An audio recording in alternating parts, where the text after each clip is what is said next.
Well, fans can be the harshest critics, you know. And they often are. A wife is often the harshest critic of her husband. I thought I was invincible. That's what you're trained to believe as a sports person. There was 4 million people in Ireland who knew much more about managing football teams than I did. When it comes to music, I can spoof with the best. Your sporting career is the best time you'll have, and you know you have to hang on to it for as long as you like, because everything else is pretty crappy. And this is not lies.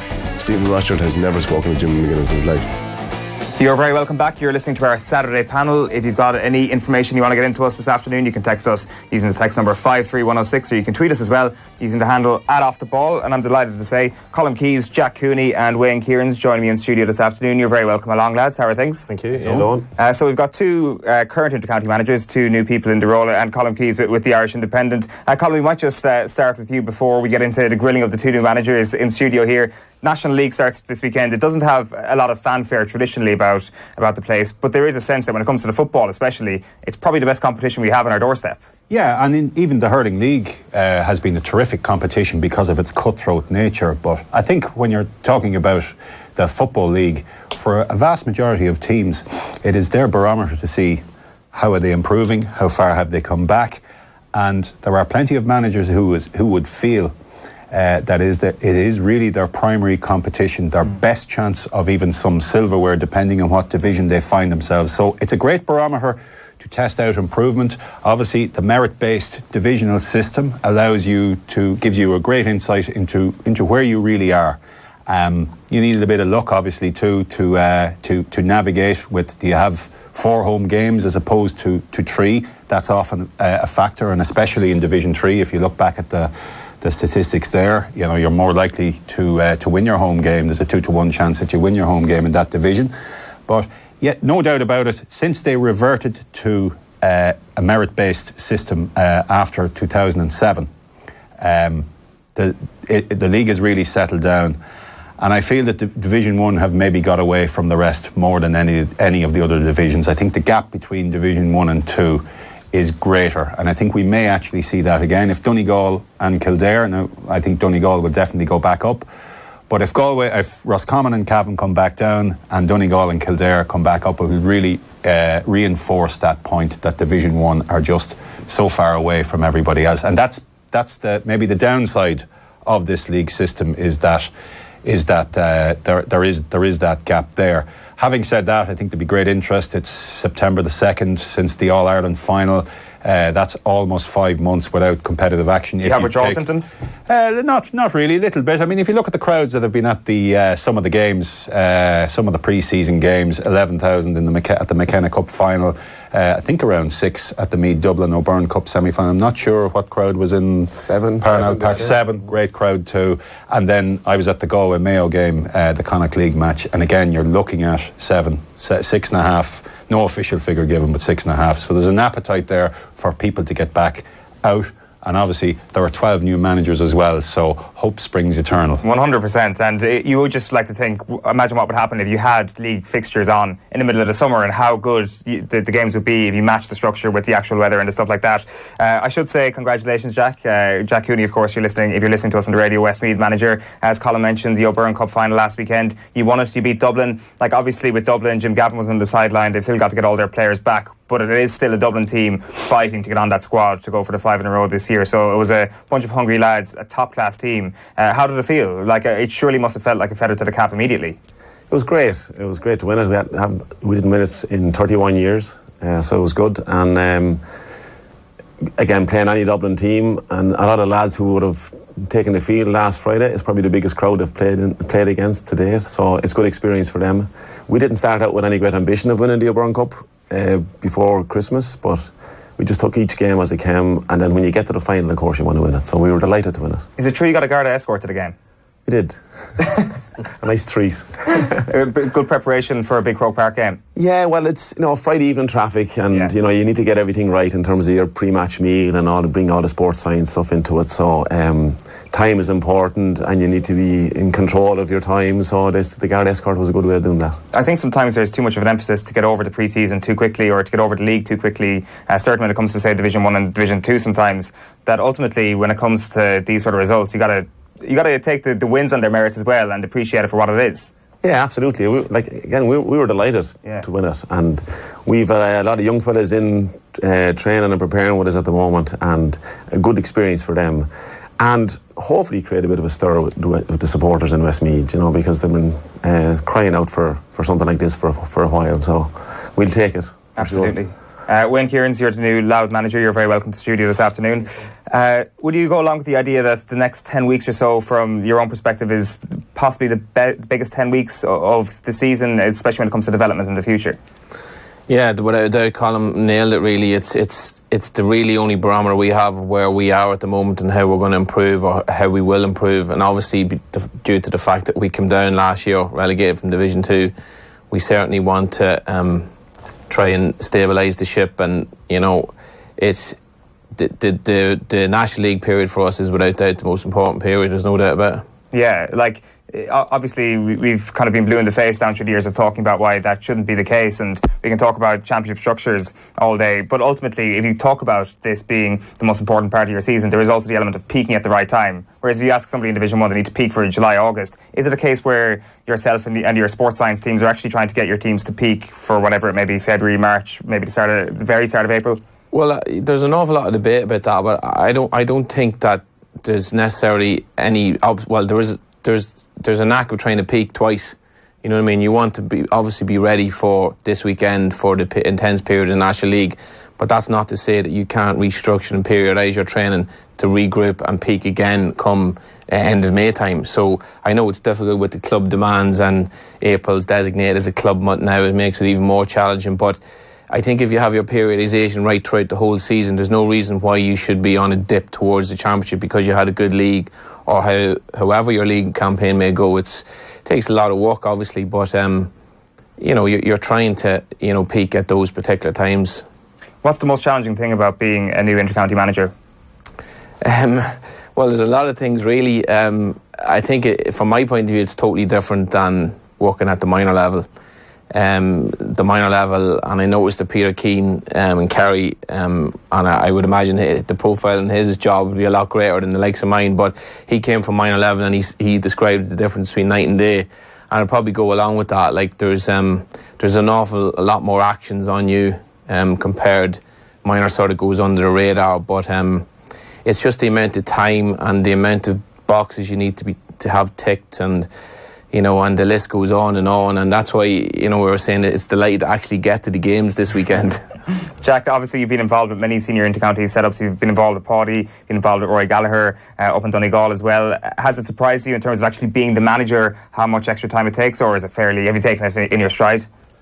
No, I think what you need to do is make decisions, and move on to the next decision. And also, I'd be very conscious that you're dealing with a panel of players, and their time is precious, so you don't want to be wasting their time. So you're trying to maximise or get the maximum value out of their time. So I certainly think there's a lot of decisions to be made, so you just have to make them and then move on to the next one. Yeah, for sure. When it comes to the players and to their time, it is precious, and sometimes players don't feel it's worth it or anything like that. Has there been any issues with you in terms of getting players to recommit for Westmeath this year? No, thankfully not. No, some players probably coming back at different starts than others, but response has been very, very good and very positive, and a lot of the younger players that come in then just are very happy to be part of the setup, and again learning from the older players that have been there for a number of years. So no, it's at the moment now it's pretty good. Yeah, that's interesting. Is that a culture that you tend to kind of persuade inside in the camp at the moment, that the younger fellas can learn from the older fellas, that sometimes it's better for a hands-off approach when it comes to what they can actually pick up in training? I think so. They're there all the time and we encourage it, and they're there preparing with the lads and training with the lads in the gym, on the pitch and so on, in the video room. So it's unusual now for a player to come in first on his first season and make the team or make a big impact. But there are exceptions to that, I agree. But typically now that they're coming in and they need to they need to get blooded in for the first season or two, and then they can establish themselves in the team. Colm, we've been speaking there over the last couple of minutes about the idea that this is a huge few weeks for teams. Probably anyone outside of the Elite Six or so that actually have designs on winning Sam Maguire could potentially be the biggest part of their year. There are designs on the two-tier championship over the next couple of weeks. Are they still in place? Because I know everything's got overshadowed by the rules. Put off till next year. Put off till next year. What is the exact? It's put off. There are probably two possible scenarios that they're looking at. One, and obviously the provincial championships will stay in place. After that, the decision must be taken as to whether you divide Division 3 or 4 and 4 teams straight after the provincial championships and put them into a second tier championship, or do you wait and divide them after 2 rounds of qualifiers? Now, there's a bigger consultation process, from what I understand, to take place. My understanding was that it would have been decided at this Central Council meeting gone by last weekend as to what they were going to put forward to Congress, but from what I gather, it's not on the agenda this year. So we're waiting another 12 months. Consultation later in the year. It could possibly be at a special Congress in September. Possible. I don't know yet. Maybe with some of these current rules could be brought into play at a special Congress, and maybe then. But there will be a longer consultation period with counties and with players, because it seems that 60% of players polled are now in favour. I think 60%. I don't think we got the breakdown of who they were in terms of what teams they played for, though. Not sure, but I do detect that there is a slight mood change from where it was a few years back towards a second tier competition. There is a change back. Certainly speak to the likes of Michael Quinn from Longford. He's favourable, I suppose. Obviously, he's only one, but Leitrim would also be in favour. I'm only picking out here, but there is. And certainly from the Gaelic Players Association, their feedback was that players in that division, those 2 divisions, would be more favourably disposed. But whether the cut comes after the provincial championships, which was in place in 2007 and 2008, I think, when Wicklow might have won it one year. 07, 08, I think they split, and there was only 3 rounds of qualifiers, and it didn't really work out. So whether that comes after 2 rounds of qualifiers, that's the decision. That's what's on the table at the moment. That could change with consultation, there may be, but there is a more of a move towards that. I'm not sure how, you're both in Division 3, obviously have ambitions to go up, how that would suit. Obviously, I would think the majority would want to stay in the mainstream competition for as long as possible, and then maybe cut to a second tier after 2 rounds, I suspect. But that will lead to more games. I mean, if you base it on last year's championship, you could have 11 more championship games. So you're throwing 11 more championship games into the mix, albeit you're still aligning it with a mainstream championship in terms of when you fix them. But it is throwing more games into the intercounty. It's just more work for GAA writers, that's all. It is, and obviously it increases. I mean, they've increased in football by 8, obviously, and this could be another 11 potentially. I'm not sure how it's going to work out. And there are many more games in the hurling championship. I think up to 16 when you go through. So there's more games. So it is ironic that 2 years ago or 3 years ago, when the GAA set out to try and restore the balance between club and county, that one of the solutions has been to increase the number of county games. It's just the way it's worked out, and it's not ideal. No, Wayne, what do you think when anybody mentions a 2-tier championship?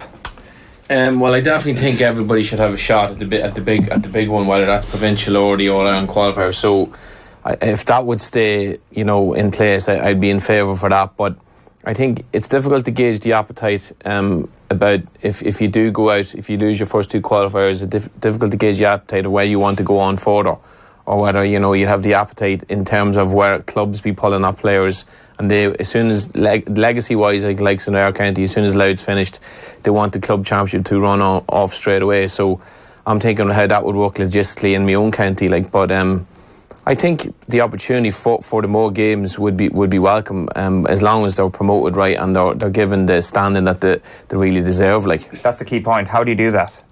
Well, Colin mentioned there, if they run them all off at the same time as the main All-Ireland series, maybe have double headers, and I'm not sure the logistics of that, how that would work, but you need to promote these games, and you need to make sure that these games aren't forgotten about, basically. There is a chapter that it could fall into the old Tier 2 championships, which are, of course, kind of gotten rid of fairly quickly. All the proposals are fairly reminiscent of that, aren't they? I'm not sure, is there an idea that you can come up with until you actually see it and you actually work on it over a period of time, that you actually have the Tier 2 championship and it becomes a brand of its own almost.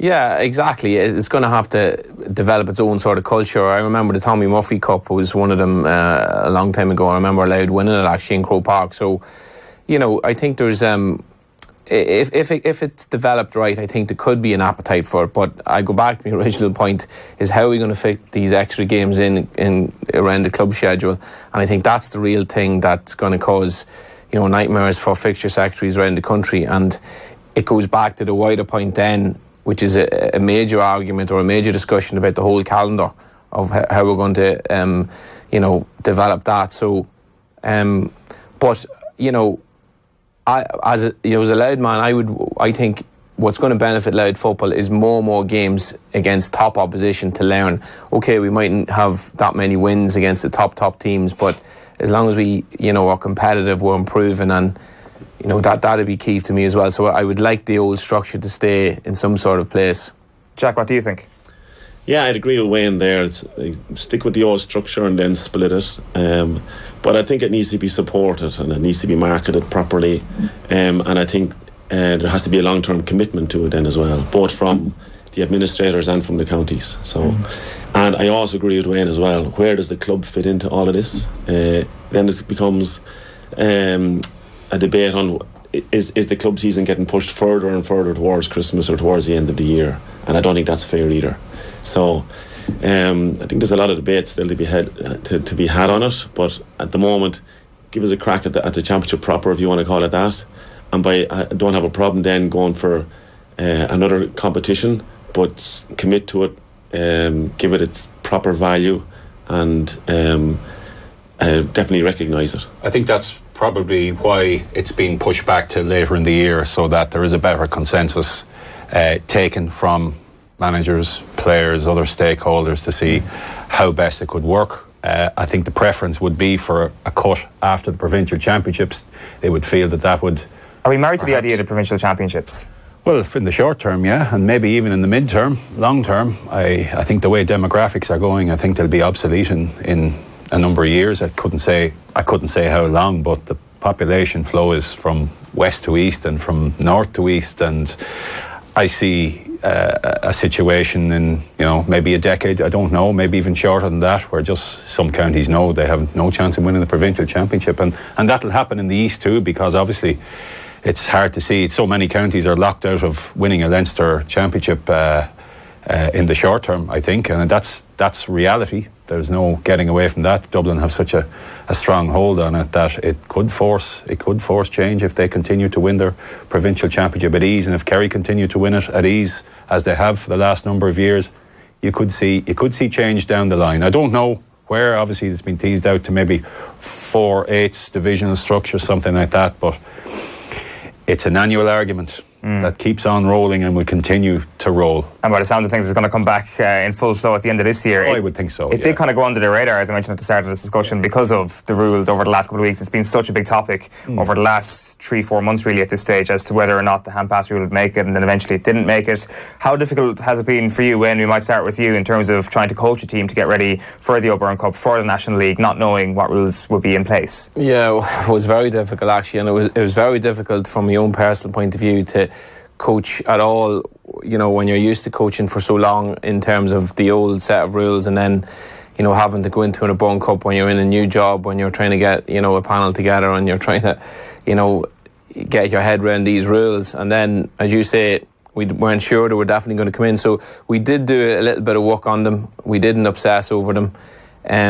We took the chance that the hand pass rule wasn't really going to affect our National League, and thankfully that has turned out to be the case. Right, so you didn't practice with it at all? Well, we did practice with it, but we didn't obsess over it. You know, we our condition games were still based around, let's say, the old set. But did you, Jack? Did Westmeath practice with the new rules? I would say initially for the first game or two we did, for sure. Did it consume all our training? No. Again, focusing on condition games where you'd be going over and above 3 hand passes. Yeah.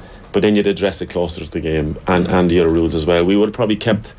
Again, we made a judgment call on it, and we thought what rules were going to stick and what rules were not going to stick, and we tried to focus in on those. But certainly the 3-hand pass, we weren't sure whether it was going to stay on, so we didn't implement it an awful lot in training, to be honest. Do you think it would have changed your mindset as a manager? Yeah, I think it definitely would. I definitely think you would have had to come up with different ways to build your phases, to do different things in your game, to build your attacks, to how you defend. I thought it would have had a massive impact, but I don't necessarily think it would have had a positive impact on the game overall. For me, it goes back to the situation where the steering committee want to reach an outcome of a certain amount of things, but there's an awful lot of other people, an awful lot of stakeholders don't want the same outcome. Like, you know what? I know you said it's been done to death, but the steering committee wanted a ratio of the hand passes to foot passes to decrease. But you know, I don't really mind whether there's never any kick passes in a football match. I just want me players to make a good decision, regardless of whether it's a hand pass or a kick pass. Or I guess they were thinking about the neutral in that situation rather than from the Brit. Well, but I have to look at it from a selfish point of view and what it means to my team and our team. And I was glad it went. You can live with the other rules. Even though I think the rationale behind some of the other ones, I don't particularly agree with either. Like the sideline rule, the rationale behind the sideline rule and kick is to create more contested possessions. Like as a coach, that's what I'm trying to avoid. And I think maybe that's what my point is. The outcome goals of the steering committee and players and managers are totally different. Yeah, and that's why we had this sort of, I guess, a bit of a debate, particularly in the pages of the newspapers over the past couple of weeks. This idea that managers perhaps had too much of a voice in all of this, and the committee was being swayed by this. And Colm, you had the figures in the Irish Independent this week that it was 25-23. That there's a huge potential that if one person there was swayed by what a manager said, it could have changed the entire face of the hand pass rule, or had not been swayed, it could have been 24 all, and then you would have had a casting vote. Yeah, but I think it was only 60% in favour at the outset, so that's probably a drop of only 10%. And in a room full of 50? Was there 50 people there? 10% is 5. So it was a small drop. A lot of people did hold their ground, but obviously a few did. And I suppose some of the reasoning was, well, we said we would experiment for a longer programme, and we should stick by that and let the evidence be produced in full. Now, the evidence up to last weekend was it had set out what they intended it to do, and that was to restore. I don't think at the outset it was to do anything about the blanket defence. Maybe that was a consequence of it, but there was on average 100 more kicks in a game and 100 less hand passes in the game. Now, Wayne said he doesn't mind what that ratio is, as long as players make good decisions. And I suppose the committee were coming from a different viewpoint, is how does a game look? Now, you might say some of those kicks were back passes. There was a 5% increase in back passes, and that's inclusive of the volume of kicks, and some of them are very short kicks as well, and that's all accepted. But I think when so much analysis went into it at the outset, that I just felt that the experiment, and maybe it was going nowhere, and accept that too, that maybe it was going nowhere and maybe not having the desired impact as well, but it was doing what it set out to do, and that was to restore the balance between hand passes and kick passes. And I think if you ask spectators, maybe it was. And look, I think the issue is, if you could have restricted the hand pass in a certain area of the field, and that's the middle third, where a lot of the pedestrian hand passing chains obviously slow up a game. And that's because of defensive alignment. And you could have let it flow limitlessly in the final third. But you're asking referees, and I think ultimately referees, the task in counting hand passes was too great and too challenging, even though they were only missing, on average, according to Rob Carroll's statistics, 1.6. The average was too great, and it was denying goal chances too. And that was the anecdotal visual evidence that maybe managers were basing it on as well. But when you go to that amount of work and you abort an experiment not even halfway through, I just feel it's a lost opportunity maybe to analyse and see how other trends are developing. Yeah, you definitely can't blame I definitely can't blame your perspective, Wayne, because you are an intercounty manager. It's not up to you as to how a game looks. I'm sure, Jack, you're on Wayne's side of the fence here, that you don't care what the brand of Gaelic football is. Maybe you do on a neutral level, and when the season is over you will. But for now, all you care about is Westmeath and winning games, and you don't care how many hand passes that takes. Yeah, exactly, and again, it goes back to that decision making that Wayne mentioned earlier, and that's what you're looking for, improved decision making, and that's what you're training for. And it'd be interesting to go back to Colm's point. I'd like to see a breakdown on the additional kick passes, because to me a lot of them were short, 2 or 3 metre kick passes that you don't coach, and you're not coached. You don't coach them from a very young age, so kind of goes against the game itself. And then there's an awful lot of just kind of checkered decision making where you're in the attack and then you have to stop and come back. Just takes the impetus out of it. So, but look, the new rules are there now, and we'll go with them in the league. Yeah, and I might be naively hopeful here, but I think the offensive mark in particular is going to be one of these rules that we look back on and say this should have been the rule we were getting excited about, not the hand passing rule, because this is the one that can actually affect real change. And I'm not sure if you're reading the Aidan O'Rourke coaching column this week, but he kind of put it down into 3 big changes that could happen as a result of this. And one of the changes that he mentioned, which I didn't even think of, was perhaps the changing of the role of the midfielder, that suddenly the athleticism isn't the most important thing. It'll still be important, of course it will, but the kick passing ability of people in the middle third will become vital. I'm not sure if that's something you've been working on in training. Yeah, well, I think the interesting thing for me about the offensive mark, and Colm mentioned it, how difficult it was for the referees to officiate the hand pass. I think it's more difficult for the referees to officiate that one, because he's an awful lot of variables to cover. Where the ball was kicked, has it been kicked 20 metres? Has the player decided he's going to take a mark or he's going to play on? I think that's a little bit of grey area that has to be cleared. I think we've seen that in the McKenna Cup game where there's a possibility everybody stops and then he plays on. So, but I think overall in the game, and you're talking about the role of the midfielder. I think there's an opportunity there certainly to stretch the game more, so to make you go from middle to front a little bit quicker possibly. And again, it comes all the way down to what your game plan is and how you want to build your attacks. But it's something I certainly can live with, and I wouldn't be against it at all. We've done a little bit of work on it.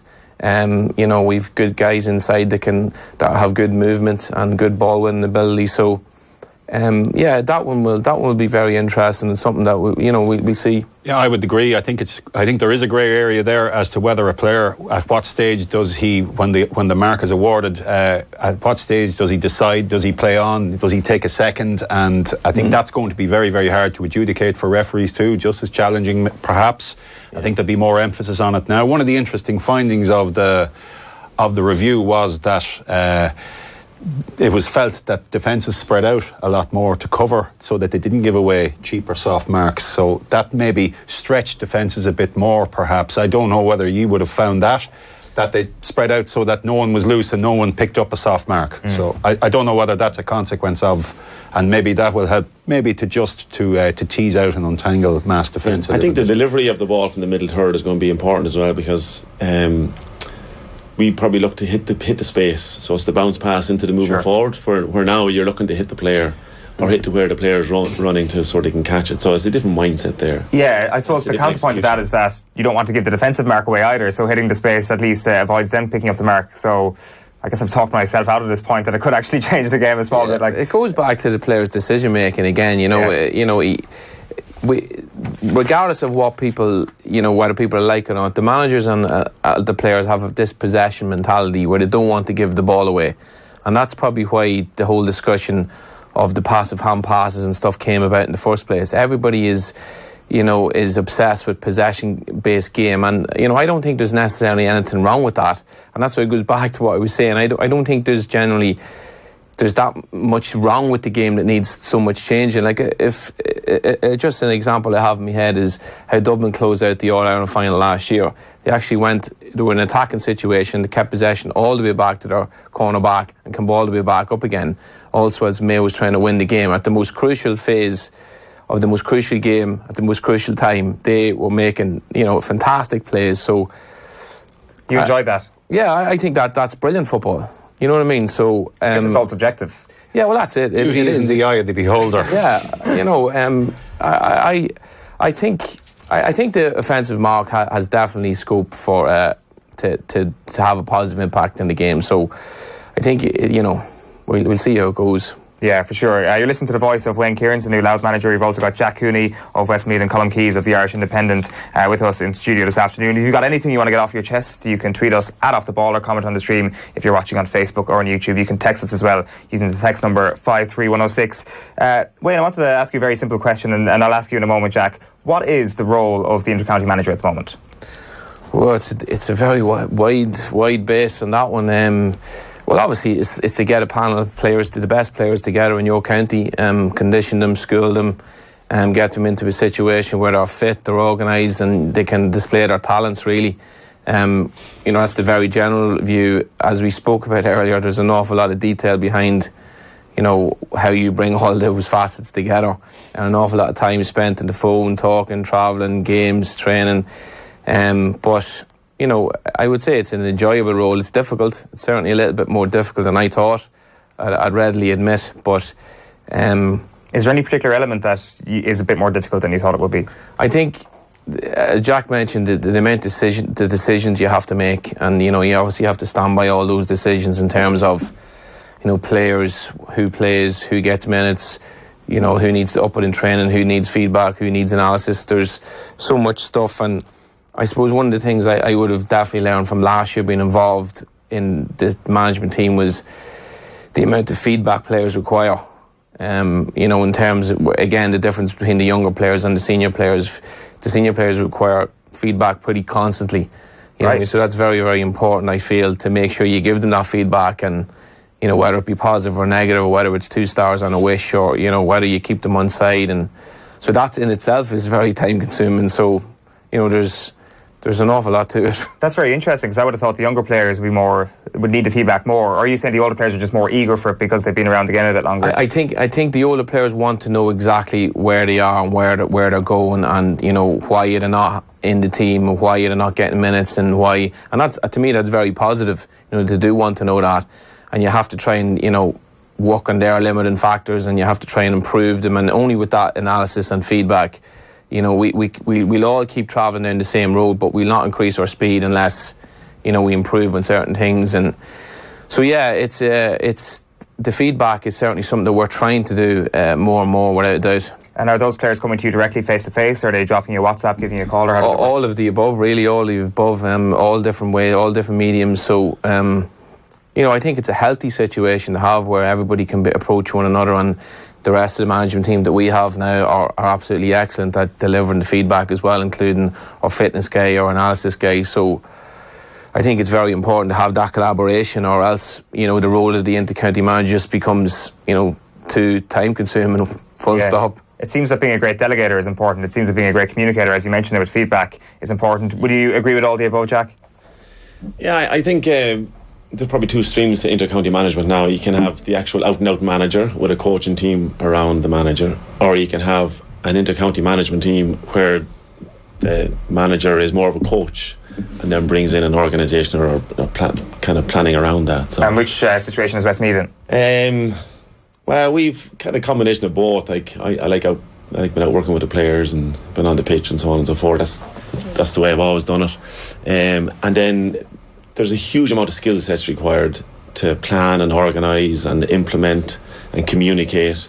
So it's important that all those skill sets are met within the coaching management team, and then that are carried out, and that the players feel that there's an understanding and there's clarity there in what you're trying to communicate and what you're trying to achieve. So there's a lot in it. There's a lot of time spent on the phone, but you just have to be organised, and you just have to go at it. That's what you buy into. I always think, and when as you drop down the divisions, a manager has to become a great salesman to actually sell the product of inter-county, to convince players that.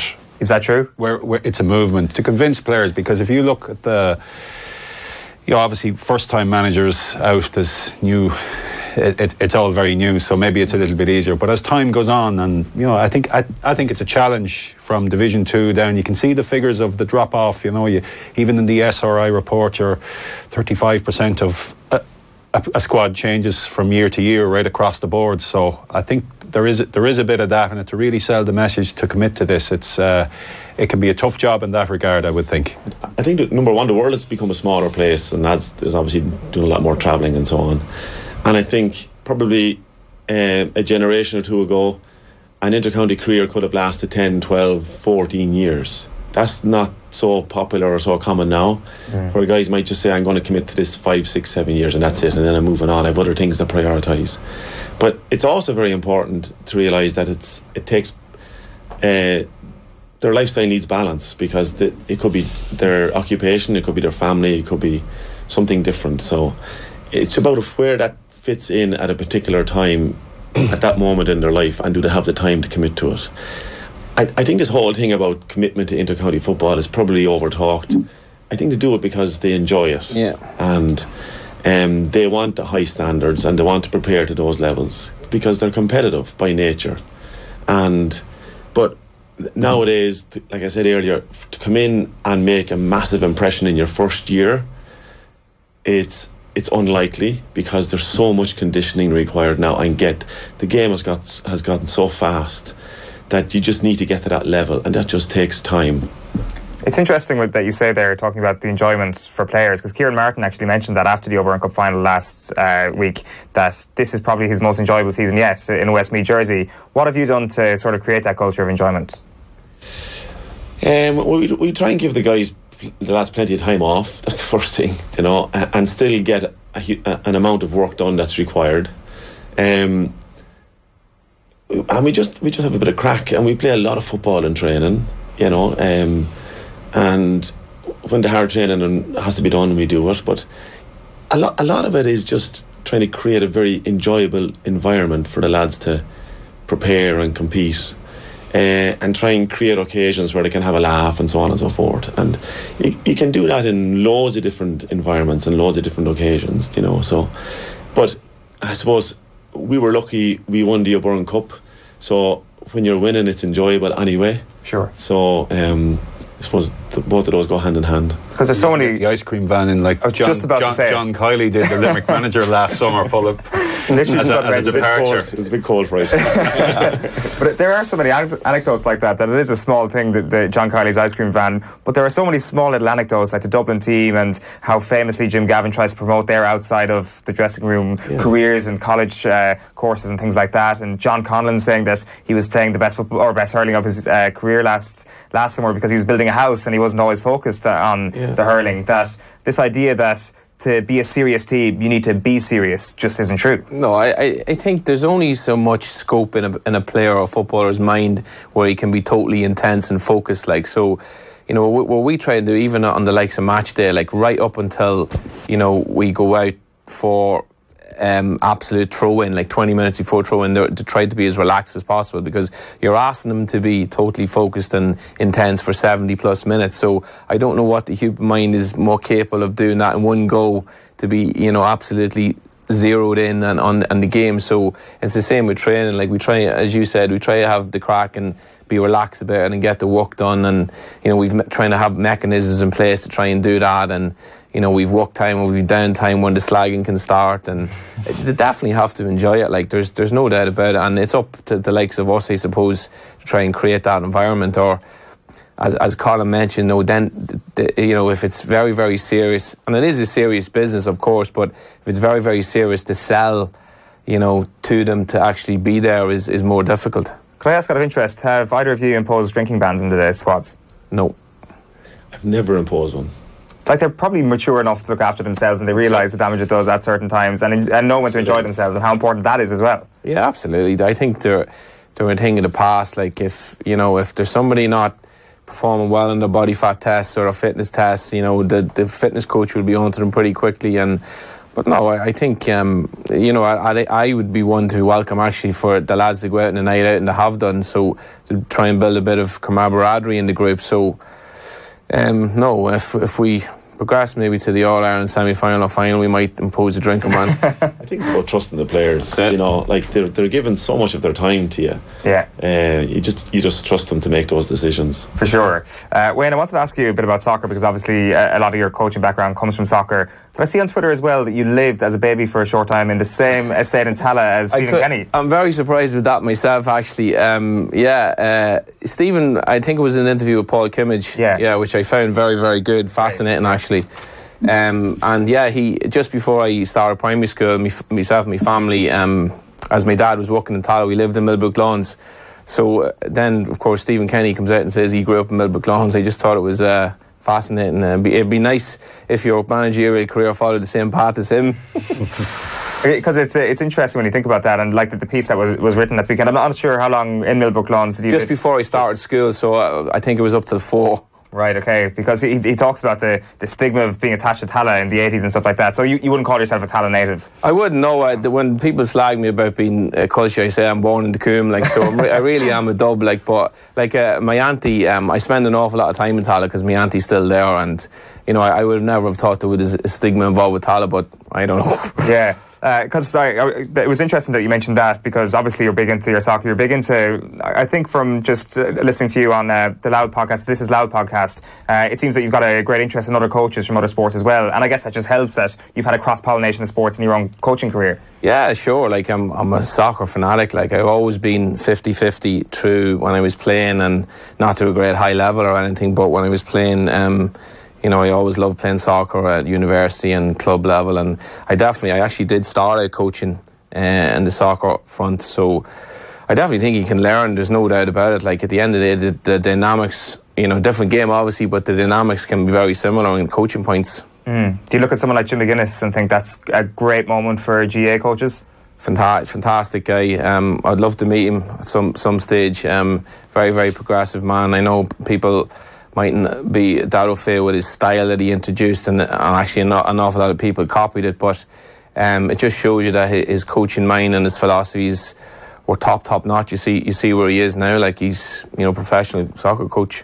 It's interesting that we spoke a few moments ago about the idea of WhatsApping to players and chatting to players and stuff like that. I think certainly from reading Jim McGuinness's book, that was probably the first manager who really took that role on and immersed himself into it. The amount of time that he said he spent on the phone actually talking to the players, and almost the idea of the intercounty manager, which is what this slot started off as, becoming almost a psychologist, but without kind of getting into the science of it, a kind of a friend for the players in a different way. Like, would you agree with that he was a sort of pioneer in that respect? Definitely. Like you can add that to your role of duties for an intercounty manager, a psychologist as well, and a counsellor some stages. I think he was pioneering in his playing style. Now maybe somebody in the past, in the distant past, maybe had similar ideas, but from my idea of watching coaches, he definitely was pioneering in the way he set up, and ultimately he proved successful to win All-Irelands. But I think he's definitely somebody that we could all look up to and learn from, definitely. Yeah. Jack, I saw a quote from you recently saying that good defensive coaching is never recognised. I dare say Wayne would appreciate good defensive coaching. He appreciates Jim McGuinness big time. It is an interesting phrase, though, isn't it? It's an interesting thing to say, because it's true. It is good defensive coaching. Doesn't tend to just not get recognised at the moment with the trend of media. It actually tends to get slaughtered. Yeah, there seems to be a negative term associated with defending or blanket defences or whatever. I think it's tactically intriguing, to be honest. And it's a game of wits, and it's about holding your nerve, and it's about if and when you get the turnover, what you do there. So a lot of teams now are coached with the ball, without the ball, and I think the whole philosophy of the game has changed over the last number of years, where you're now defending as a team as opposed to defending as individuals or responsible for a particular player high up the pitch. So and I'm fascinated by all of that. I think it's really, really exciting. And would you, as a coach, or your coaches working underneath you, do a lot more sort of one-to-one training in terms of your defenders, in terms of tackling, in terms of that technique, or is it more as a unit, as a defensive unit? Typically as a unit. You try and get everybody on the same page. They should have that skills by senior level. Yeah, and make those decisions collectively, whether it's a small group or a larger group or whatever. So, and again, it's setting it up in training. It's about one particular mindset with the ball, one particular mindset without the ball. But if I was to say two people who've changed the landscape of football over the last number of years, Jim McGuinness is definitely one, and probably Stephen Cluxton is the second one. Yeah, for sure. There's no question about that. Colm, do the media give too much of a hard time to defensive coaching? I don't think so. I mean, it depends what element of media, but you know, I wouldn't see any issue with it, as long as the transition or the change from defence to attack is quick. Yeah. I think that's the important thing. If that's laboured, otherwise it's hard to watch. You know, if it's laboured, it's hard to watch. I'm only talking from a spectator's point of view. People appreciate good defence just the same way as they would appreciate good attacking, as long as the movement out of defence is quick. Maybe it'd be helped if they had to kick past the ball every 3 hand passes. Would be a help, and obviously that's better on the eye than a hand pass. I would feel that from looking at it, but that's again, I appreciate the difference in where the lads are coming from, and when you're standing in the middle of a training pitch, it's obviously different. Yeah, Wayne, we obviously don't want to, and same with you, Jack, you don't want to give away anything here, but in terms of your philosophy, I think you're pretty free to talk about your philosophy at the outset of the league. You mentioned that This Is Loud podcast as well. I think I've got, This Is Loud podcast, just to give them a plug. Yeah. It's a really good interview if you want to check it out. You talk about attacking to a cost with the Louth miners, which I thought was a very interesting phrase that you've probably learned from being a bit too gung-ho previously in your career. What's the biggest takeaway from that, to attacking to a cost? Well, Colm just have to mention now the speed from defence to attack, but sometimes people forget about the speed from attack back to defence, i.e. the attack to back to defensive transition, as in coach speak. But yeah, you have to get the balance right. There's no doubt about it. You want your speed going one way, but you have to make sure that when there's a we call it the reaction and recovery. There's a phase that goes on in the mentality of footballers that I feel is more difficult to go back to the defensive situation rather than attack.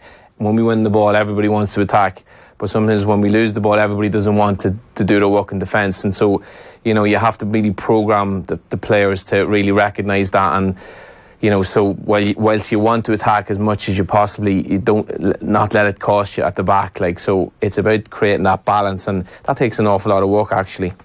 You mentioned another very interesting thing on that podcast. It was about Dublin. I did want to get into Dublin a small bit, but I think we're kind of out of time. You said about when the Dubs concede scores. So when I kind of look at the teams who've had good success against Dublin in terms of their kickouts, I kind of thought, certainly from Kerry in 2016, they tended to push up after every score. But you've noticed a different quirk in how Dublin set up on their own kickouts. Yeah, well, not necessarily on their own kickouts, but in terms of if they concede a couple of scores in a row, their shape is totally different. And, if some elements of the media are given out about certain teams saying that they have 14 men behind the ball, they need to recognise that the likes of Dublin would have 14 men behind the ball at certain stages in the game.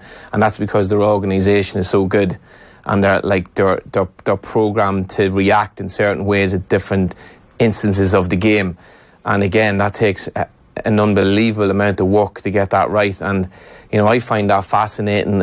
I find it amazing the way the coaching team and the manager has been able to deliver that to the players. So you were talking about learning from Jim McGuinness. You could definitely learn. If you went to Croke Park every Dublin game, you'd certainly learn. There's no doubt about that. Did you pick up a few things from the O'Byrne Cup final that you could apply if you were to come up against them this summer? I know it's a completely different team, completely different manager indeed, but I guess even just from studying what they had done in the previous weeks, I'm sure there are a couple of similarities. I think it'll take on a completely different dynamic if we were to meet them in the summer, and you'd take that on its merit. And obviously I hope a lot of those players that played in the O'Byrne Cup go on to make it, and see how the summer goes for them. But it'll be a completely different team, completely different game. The way you'd approach it and manage it, for sure. Can you think about them at all at this point? Is it just too dangerous a beast to kind of have any sort of focus on, particularly when you just got the league in front of you? Well, that's it. It's all about the league football. But I suppose it's hard for us, to keep them out of our heads, because there's a possibility we might play them in the championship if we win our first game against Wexford.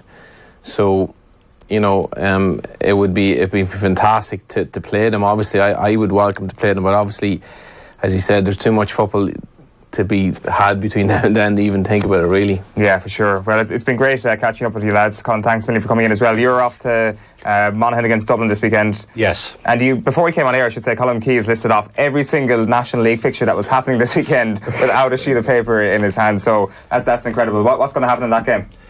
That'll be a tight game. Obviously, 2 years ago, Monaghan beat Dublin, albeit a Dublin team that already qualified last year. But Dublin teams don't give opportunities to anybody else, no matter at what stage of the season they're at. So any victory over any Dublin team is fully merited. I think it'll be tight up there, but I think Dublin are sending up a strong team with a lot of their frontline players. There might be 4 or 5 maybe from the All-Ireland winning team missing. So that sends out a message that Dublin have a hard start to this league, and they certainly don't want anything diverting away from their path of not giving anyone a chance. I think they'll really go for that and win that game. Just about, because Monaghan are obviously, a good test for Dublin at all time. Their home record isn't as good maybe as what it's made out to be. They win a lot of games in the league, and they've beaten Kerry twice on the road. They've won in Mayo, they've won in Tyrone, they've won in Donegal. But I do think Dublin will get the job done, even though they're not long back. They have a lot of work done over many, many years that they can just switch in and maybe win a game like that. Yeah, for sure. Jack, you're down in Offaly tomorrow at 2 o'clock in O'Connor Park. You're up against Offaly, and then it's Louth against Longford and Drogheda tomorrow at 2:30. So best of luck for the weekend, lads. Best of luck for the season ahead. Colm Keys, Jack Cooney, Wayne Kierans, thank you very much for joining us. We'll take a quick break. Get up-to-the-minute news updates at newstalk.com and on the Newstalk app. For me, it was an easy decision. The cost savings of the fuel, the insurance and the car tax, that's the price of a holiday. With self-charging Toyota hybrids, the savings really do add up. Enjoy a trade-in booster of up to €3,000 and 3 years servicing as standard. Available now on the stylish Yaris and the Toyota CHR, Ireland's best-selling hybrid car. Toyota, built for a better world. Terms and conditions apply. Okay guys, welcome to our Q1 AGM Planning Quarterly Review Central meeting. This year we're really going to be getting our ducks in a row, picking that low-hanging fruit and running our best people up the flagpole. Right, now let's square that circle, put the record on and see who dances. Any questions? Business can be complicated, but travel doesn't have to be. With My Taxi Business, you can download receipts and manage multiple bookings online. Make the smarter choice at mytaxi.com. Whether you're doing dry January, not dry January, or even just doing a bit of drying, this weekend at your local Londis, we've got you covered. There's Lions Original Blend tea